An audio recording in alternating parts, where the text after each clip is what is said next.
The silence of the house at 3 a.m. is not peace. It is the auditory vacuum where true existential terror flourishes. It is the moment when the residual noise of the day, the slamming doors, the insistent demands, the manufactured cheerfulness, finally dissipates, leaving behind only the stark, cold truth of physics and future. This specific, horrifying realization does not arrive in a flash of lightning or in the midst of a heated argument.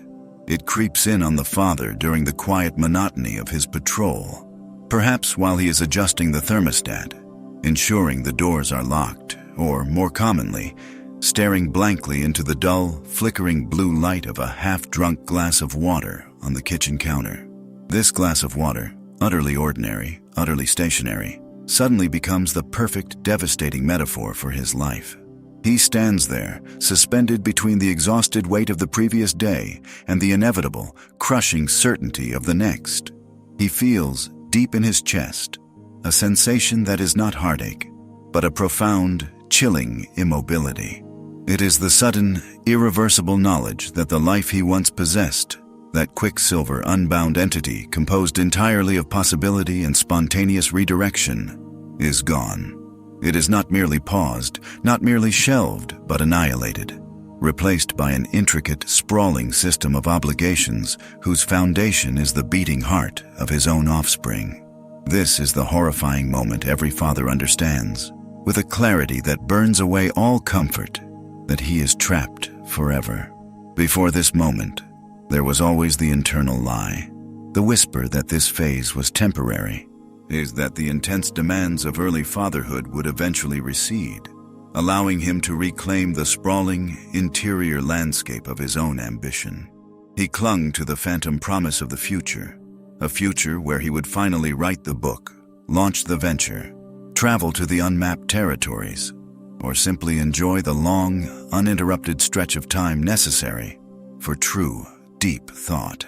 He believed fundamentally that he was merely borrowing time from himself, signing an IOU to his own spirit. But tonight, the ledger is slammed shut. The accounting is complete. The trap, as Nietzsche might have observed, is not built of physical walls, but of the weight of the moral imperative, reinforced by the relentless, linear quality of time itself. Look at the crib, the source of both his deepest love and his sharpest existential pain. The child is not just a dependent. The child is an anchor forged from pure biological necessity, dragging him down into the dense, inescapable reality of continuous provision. Every breath that innocent chest takes is a new binding contract signed with the universe, mandating the father's perpetual presence, his perpetual sacrifice. He realizes that the freedom he cherished, that youthful, reckless abandon to the will, is now permanently compromised. His will to power is no longer directed towards self-overcoming or achieving glorious isolation. It is channeled entirely into securing shelter, maximizing income, and managing the delicate emotional infrastructure of a small, fragile human ecosystem. He is no longer the solitary architect of his own soul. He is merely the tireless laborer maintaining the infrastructure for others. The profound dread stems from the realization of the eternal recurrence in this context. If a demon were to whisper in his ear, asking if he would happily live this life, every moment of it, including the crushing debts and the endless, repetitive logistics, over and over again for eternity, the answer is a silent, suffocating no. And yet, unlike the true ubermensch who might embrace the horror of such a thought and transform it into ecstatic affirmation, the father realizes he has no choice but to live it, and to ensure the survival of the fragile beings that mandate his living it. He is condemned to affirm the very life that consumes him. He looks out the window, past the reflection of his own weary eyes, into the sleeping street. The cars parked outside, the streetlights humming their desolate tune, the sheer, indifferent scale of the quiet suburban landscape. It all highlights his singular, fixed position. He used to imagine packing a bag, catching the earliest train, and simply dissolving into the world's expanse. Now, that fantasy is cruel mockery. A man who owes everything, emotionally and financially, cannot simply vanish. He is tethered by the millions of tiny decisions he made, the signing of the lease, the choice of the school district, the adoption of the pet, the purchase of the specialized baby formula. Each small comfort he sought to build for his family has contributed a single, thick strand to the net that now holds him immobile. This realization, this cold dread, it happens in silence, in darkness, in every corner of the world where profound obligation meets the cruel indifference of the dawn. I want to know where you are feeling the weight of this universal truth right now. Share your city name right now. Let me know the landscape framing your own inevitable reckoning with the sheer scale of responsibility that defines this existence. The foundation of the trap is built on the transformation of the body itself. The Father's body is no longer a vessel for exploration or pleasure. It is merely a tool, a mechanism for earning and defending. His energy levels are not measured by his desire to create, but by his capacity to endure the next 14 hours of labor. His aches and pains are no longer signs of a life lived vigorously. They are the early indicators of a structural failure that must be immediately addressed because his entire existence and the security of his dependents rests on the reliability of this weary physical machine. He cannot afford to be sick. He cannot afford to fail. He cannot afford to stop moving. The engine of his being must perpetually turn, not for his own fulfillment, but to maintain the orbit of his family. He remembers the conversations he had before the child arrived, conversations filled with the lofty language of self-actualization. He spoke of optionality, of the open road, of the philosophical necessity of resisting societal molds. Now, those words taste like ash. Optionality is a cruel joke played on the indebted man. The open road leads only to the office park and back home, every single day, precisely on schedule, because the schedule is the only thing standing between order and utter chaos. The horror intensifies when he understands the cyclical nature of this sacrifice. The weight he carries, the compromises he makes, are designed to give his child the freedom he himself has lost. He is working tirelessly, trapping himself more deeply, so that one day his child might have the resources and opportunity to reject this exact suburban cage. He is the living sacrifice that enables the potential escape route for the next generation. But in giving them the potential for freedom, he simultaneously ensures his own absolute servitude. It is the ultimate paradox of paternal love. The self must be destroyed so that the future self, embodied in the child, might potentially flourish. He considers the men who came before him, his own father, his grandfather. Did they feel this exact, crushing silence? Did they too stand in the dark kitchen, staring at the immutable facts of their confinement? He realizes, with a sickening certainty, that this moment is not unique to him. It is a fundamental, existential rite of passage, a dark epiphany shared across generations of men who chose love over liberation and were consequently bound to the yoke. The philosophical weight is this: his life is no longer a singular narrative. It is a preamble to another, more important story. His chapters are merely set up.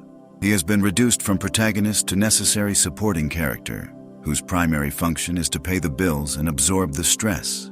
This demotion, this erasure of self from the center of his own story, is the ultimate terror. The words we use to define our chains are incredibly powerful. I am asking you to comment below with this precise phrase: "The anchor is set." This phrase acknowledges the unbreakable bond and grounds us in this shared, devastating realization of permanent responsibility. You recognize this shadow, this complex horror of the soul. You are not alone in seeking answers to these colossal burdens, to the terrifying truth of existence. Subscribe immediately. You secure your place in this conversation, ensuring you receive every piece of this difficult enlightenment and remain connected to those who refuse to sugarcoat these challenging realities. Hitting that like button is your powerful affirmation that you value deep, uncompromising exploration of the human condition, even when it demands acknowledging the most painful truths about our sacrifices. Stay locked in. Part 2 will dive deep into the specific psychological defense mechanisms the Father constructs to survive this eternal recurrence. The desperate, often brutal masks he must wear just to maintain the illusion of control, and prevent the psychological structure of his family from collapsing under the weight of his own inner devastation. You cannot miss the next step in this profound descent into the heart of the father's ultimate, unending dilemma. We ended the last segment at the precipice, that terrifying instant when the universe contracts around one figure, the father, replacing the infinite possibility of his youth with the crushing singularity of duty.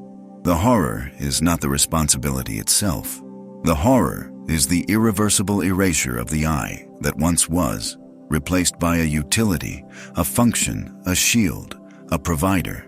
This is the existential amputation, the moment the map of one's life is overwritten by a single, inescapable destination. Protection, provision, permanence.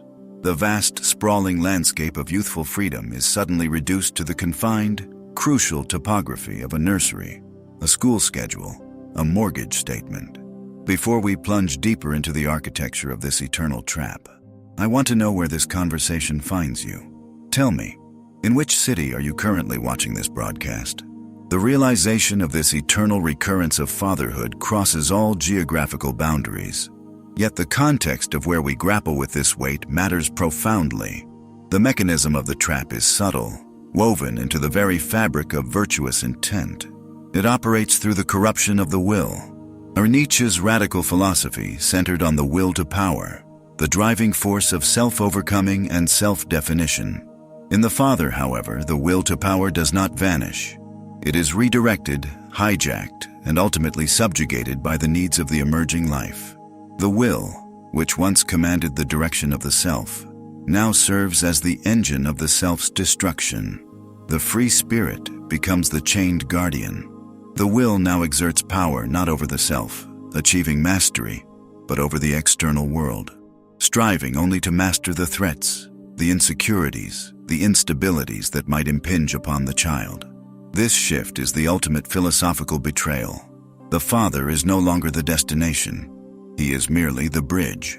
He lives only to ensure the bridge remains stable, durable, and reliable, even as the waters of time, exhaustion, and financial necessity rise relentlessly, threatening to consume his foundation. The horrifying reality is recognizing that the stability of the bridge requires the abandonment of the person who built it. His identity dissolves into his utility. He is not defined by his thoughts, his desires, or his individual achievements, but by his reliability as an apparatus of support. This is the silent, ongoing sacrifice, a slow-motion psychic execution performed willingly in the name of love. Consider the Nietzschean concept of the eternal recurrence, the hypothetical test asking if one could affirm and live this life, moment by moment, infinitely. For the man untethered, the affirmation is difficult but possible, a celebration of self-mastery and joy. For the father trapped within this duty, and the question changes into a terrifying affirmation of confinement. It becomes, can you live this specific sequence of duty, of sacrifice, of diminished selfhood, of constant prioritization of the external over the internal, forever? The horrific moment of realization is when the father understands that the answer is not a defiant, joyous affirmation of life, but a painful, resounding yes, forced not by overflowing self-love, but by the love that demands the continuation of the cycle. He must choose his suffering. He must choose the diminished life, because the alternative, the rejection of this existence, is the absolute negation of his child's future well-being. The psychological weight of this irreversible investment manifests as the haunting presence of the shadow self, the life unlived. Every decision made on behalf of the child, every ambition postponed, every personal financial reserve drained for education or stability, is a nail hammered into the coffin of the self that existed before parenthood. This is why the trap is so utterly effective. It is fueled by the purest of virtues. Love transmutes freedom into an absolute, non-negotiable obligation. The father stares into the abyss of his own past potential, and that abyss stares back, whispering the names of the abandoned dreams. The traveler who once sought distant horizons is now meticulously focused on the security parameters of a small, well-defined patch of earth. The scholar who craved esoteric knowledge is now mastering the logistics of school drop-offs and the complexities of middle-class budgeting. This realization is not a passive acceptance. It is an active, day-to-day psychic battle waged against the ghost of the former identity, a ghost that appears most vividly in the quiet hours of midnight, when the bills are counted and the sheer length of the commitment stretches out into a terrifying, indefinite future. The father must learn to live vicariously, defining his success not by his own flourishing, but by the avoidance of failure in the next generation. His joy becomes a secondary emotion, a reflection cast back from the happiness of his children.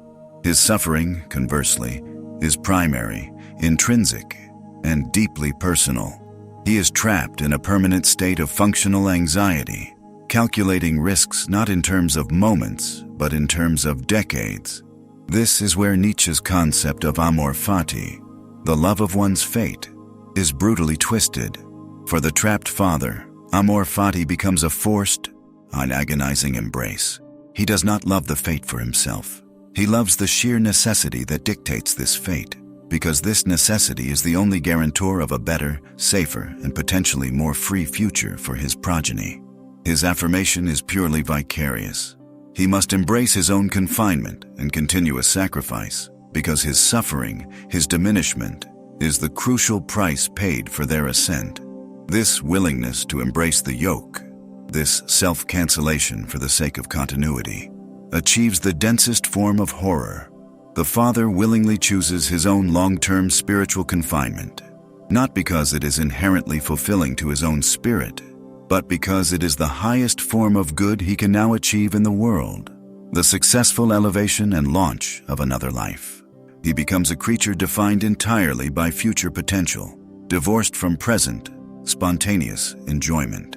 His present existence is merely transit time, a scaffolding that must remain rigid until the building is complete.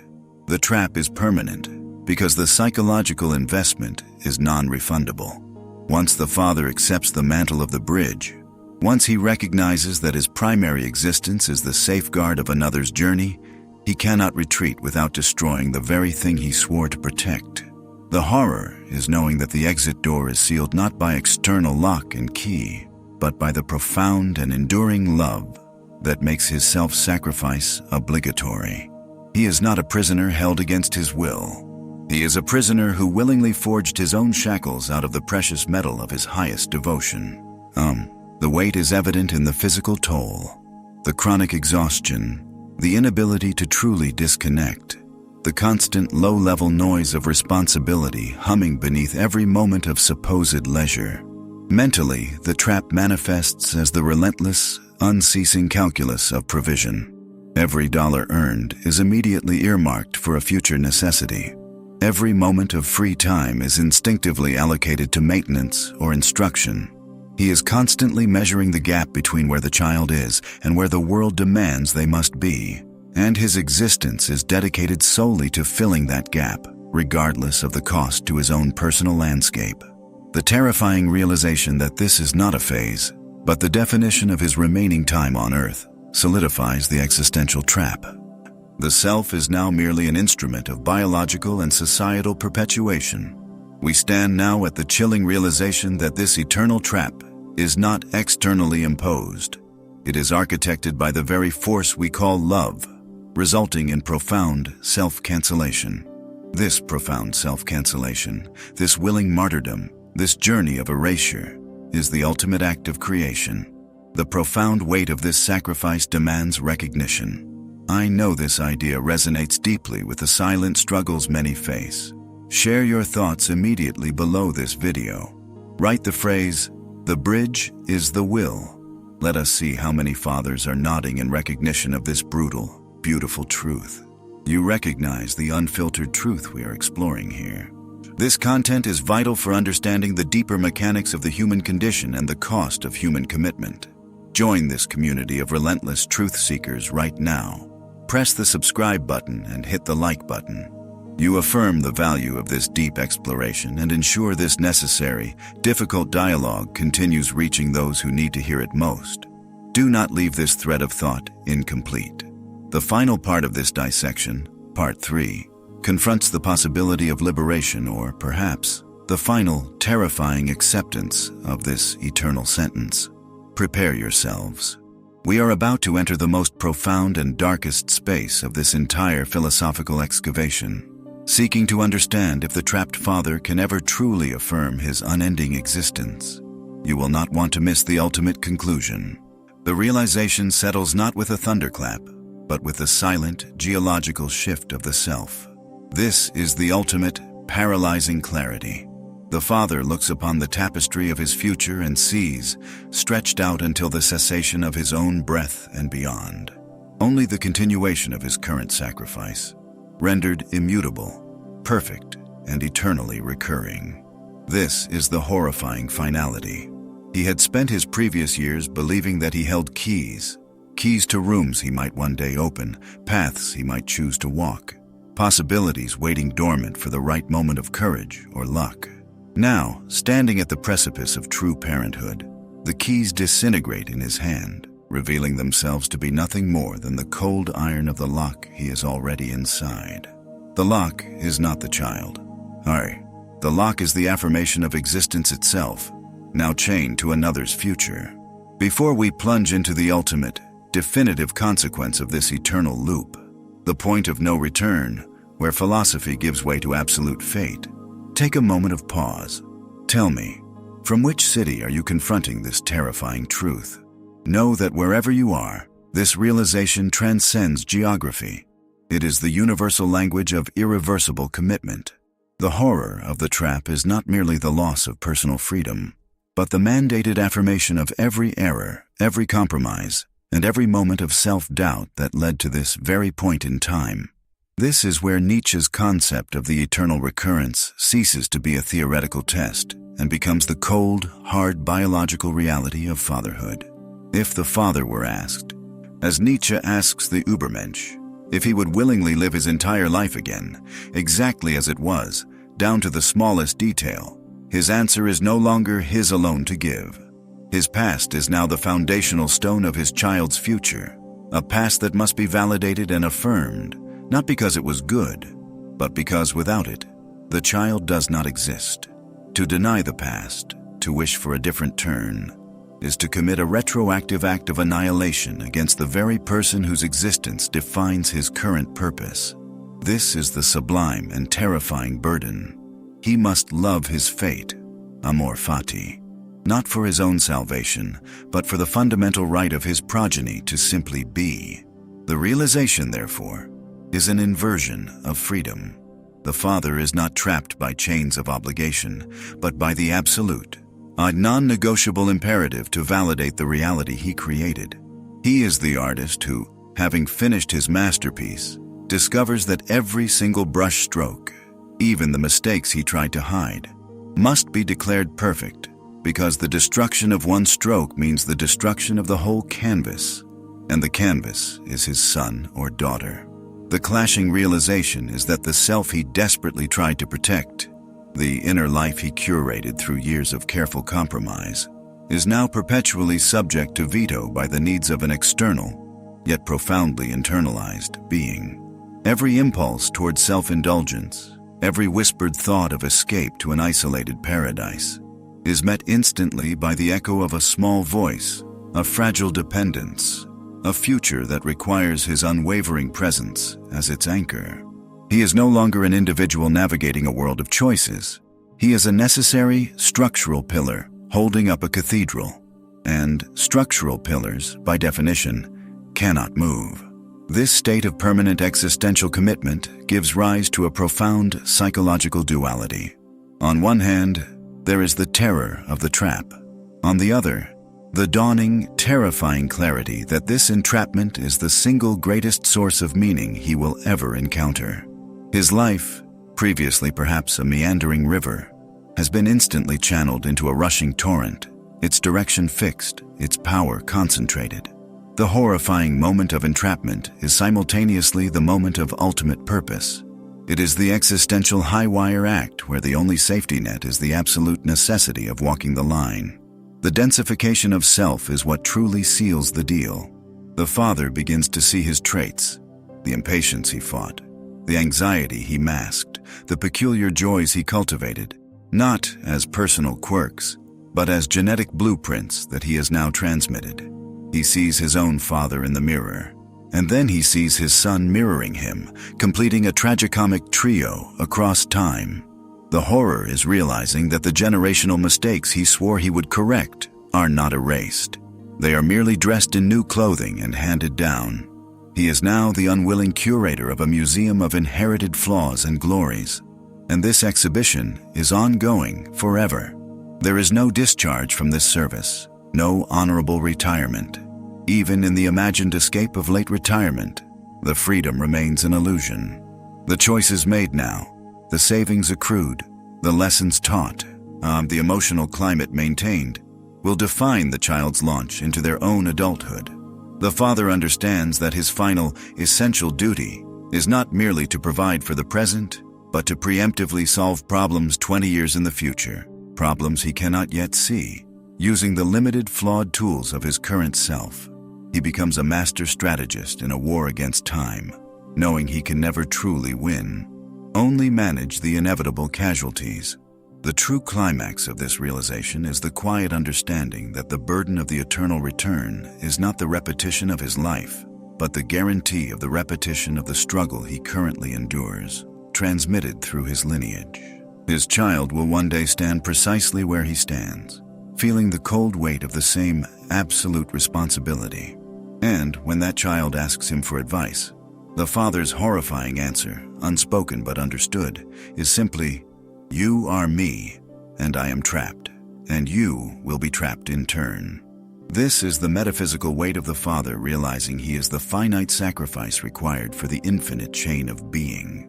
His personal ambitions must be folded, tucked away, and shelved, not out of resentment, but out of recognition that the architecture of his family demands that he function as the floor, the ceiling, and the supporting walls, simultaneously. He cannot be the sculpture. He must be the pedestal upon which the sculpture stands. This realization transforms the ordinary man into a tragic titan, a figure of immense quiet power whose heroism lies precisely in his inability to escape the parameters of his assigned fate. And the language of this entrapment is spoken in sleepless nights, in the preemptive worry over scraped knees and broken hearts, in the careful budgeting that replaces spontaneous indulgence. It is a language devoid of the heroic bombast of a chosen destiny. It is the mundane, persistent, soul-crushing grandeur of a destiny imposed and then internally affirmed as necessary. The father looks out at the world and sees other men still chasing the phantom of youth, the promise of self-rediscovery, and he recognizes their pursuit as futile folly, a childish game. He is beyond that. He is bound. He is necessary.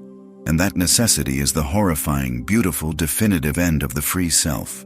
The moment he truly internalizes this, that his life is no longer a narrative of self-discovery, but a meticulously planned stage for another's emergence, the philosophical transition is complete. He is the ubermensch of responsibility, the man who not only accepts his fate, but wills it to repeat forever, because it is the only path that honors the life that arose from his own finite existence. This trap is not a consequence to be avoided. It is the highest form of becoming, forged in the fires of sacrifice and absolute dread. He has found meaning where he found the end of freedom. He is trapped forever, and in that eternal bondage, he finally finds his eternal truth. I know this reality has settled deeply within your spirit, perhaps shifting the ground beneath your own personal narrative. Share the definitive sentence that captures your moment of irreversible realization. Write this exact phrase in the comments right now. My trap is my legacy. This affirmation is crucial for anchoring the heavy truths we confront together. The clarity you found today is vital, essential for navigating the complex demands of existence. Ensure you never lose the thread of these profound, essential confrontations. Subscribe immediately. Join this community of deep thinkers who dare to look directly into the abyss, and hit that like button to affirm this shared, necessary path of understanding. But the terror we explored today, the burden of fatherhood and the philosophical trap of responsibility, is only the beginning of the existential landscape. Next time, We move beyond the immediate burden of lineage to examine a terrifying truth hidden in the most innocent daily routine. How modern complacency hollows out the soul, eroding the ability to feel and preparing us for a confrontation with the void we never saw coming. You will not want to miss this next essential decoding of reality. The walls of comfort are thinner than you imagine.